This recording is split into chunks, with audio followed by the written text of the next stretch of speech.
Welcome to the Genius Factory. Enjoy the video. Start by preparing your phone and computer for setup with Google Authenticator installed. Use your computer to sign into Treasure Fund account settings now.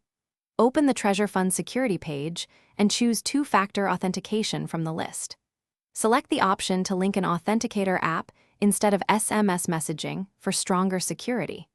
Display the QR code or copy the secret key shown on screen for setup convenience. Keep your recovery codes accessible before continuing to the verification step. Ensure your phone. Open Google Authenticator on your phone and choose Add Account using the plus icon. Scan the QR code shown on Treasure Fund or tap Enter a setup key to type the secret. Make sure you type the account name clearly so you can recognize it later. After scanning or entering the key, Authenticator will display a 6-digit code that changes every 30 seconds.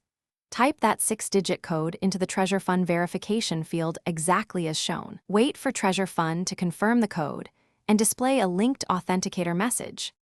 After you link the Authenticator, Treasure Fund displays recovery codes for account recovery.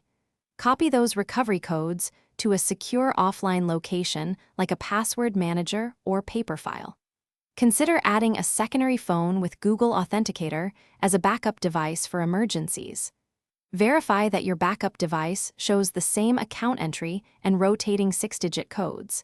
If you ever lose your phone, use a recovery code to sign in and then reconfigure your Authenticator settings. Keep time synchronization enabled on all devices to prevent mismatch.